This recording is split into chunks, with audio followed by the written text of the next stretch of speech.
स्थानीय निर्मल श्री गार्डन के पंडित बालकृष्ण शर्मा नवीन सभागार में मध्य प्रदेश श्रमजीवी पत्रकार संघ का 25वीं शुजालपुर प्रांतीय कार्यकारिणी सम्मेलन आयोजित किया गया। प्रदेश भर से बड़ी संख्या में हमारे श्रमजीवी पत्रकार शामिल हुए। आयोजन में पत्रकार सुरक्षा कानून लागू करने सहित 21 सूत्रीय मांगे रखी गई।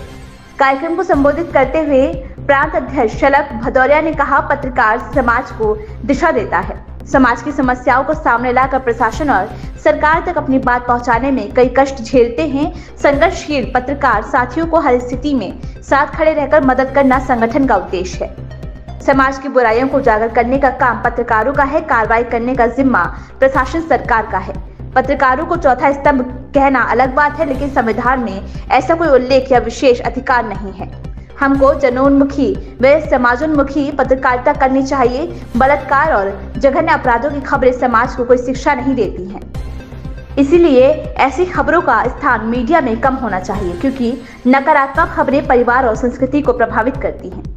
शाहजहांपुर विधायक अरुण भीमावत ने भी संबोधित करते हुए संगठन की महत्ता पर अपनी बातें रखते हुए सभी को आयोजन की शुभकामनाएं दी। जिला पंचायत अध्यक्ष हेमराज सिंह सिसोदिया, भाजपा जिला अध्यक्ष अशोक नायक, भाजपा के वरिष्ठ नेता योगेंद्र सिंह, कांग्रेस जिला अध्यक्ष नरेश्वर प्रताप सिंह भी मंचासीन थे।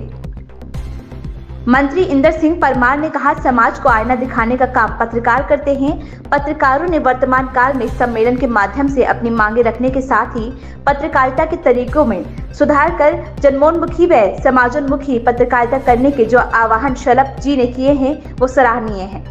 समाज में पर्यावरण रक्षा के लिए पॉलिथीन पर प्रतिबंध, स्वेच्छा से उसका उपयोग स्वयं बंद कर दूसरों को प्रेरित करने का आह्वान मंत्री ने उपस्थित जनों से किया। ABC न्यूज नेटवर्क अतुल्य भारत चेतना के लिए शुजालपुर से भोपाल संभाग ब्यूरो चीफ हकाम सिंह रघुवंशी की रिपोर्ट। लगभग सकारात्मक दृष्टि से विचार करते हैं। मेरे पास एक विषय है।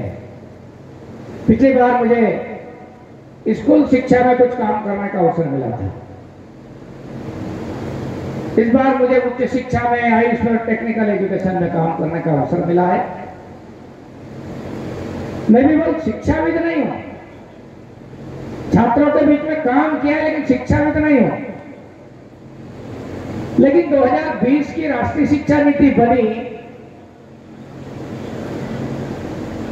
उसके बाद में बहुत सारी चीजों को पढ़ने का अनुभव आया है और ये लगा कि ये राष्ट्रीय शिक्षा नीति का जो नीति बनी है, इसका जो ड्राफ्ट बना है, इस ड्राफ्ट को 2 करोड़ लोगों ने सुझाव देकर बनाया है। भारत के शिक्षाविद, वैज्ञानिक, सामाजिक कार्यकर्ता, और केवल भारत के नहीं, दुनिया में भारत के लोग रहते हैं, उन्होंने भी सुझाव देकर बनाया है।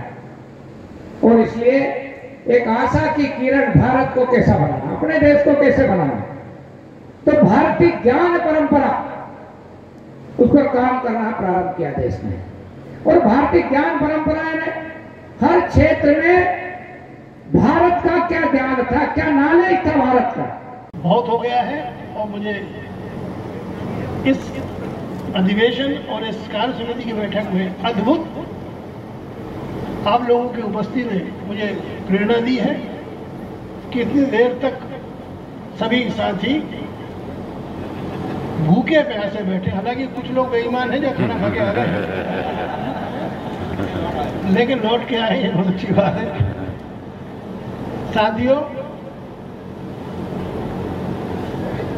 इंदर सिंह जी परमार साहब की मोहब्बत मेरे लिए, आप जानते हो मैं राजनेताओं को मंच पर बहुत कम बुलाता हूँ, लेकिन पवई में पन्ना जिले के करने के लिए मैंने विशेष आग्रह करके, जब उन्होंने हाथ नहीं रखने दिया तो मैंने PD शर्मा जी से दबाव डालकर, विधानसभा अध्यक्ष से दबाव डालकर भैया को वहां बुलवाया। वो कारण इसलिए नहीं कि ये मंत्री है, मंत्री बहुत है, इसलिए भी नहीं कि हमारा कोई इन्होंने काम किया। इनका स्वभाव पत्रकार हित में हमेशा दिखा। जब ये शायद आप वहाँ काला पीपल में कहा, जिला क्या थे आप? विधायक नहीं थे उस समय, विधायक, मुझे पता नहीं था। संभागीय सम्मेलन में जब आए तो आदरणीय परमार साहब ने बोला कि आपको पता नहीं है, मैं आपके विधायक के रूप में भी काला पीपल के सम्मेलन में रहा। और इनके इशारे पर वहाँ के सरपंच ने सम्मेलन स्थल के सामने एक खाली पड़े भवन को आवंटित कर दिया था। दुर्भाग्य हमारा है कि हम उस आवंटन को प्राप्त नहीं कर सके।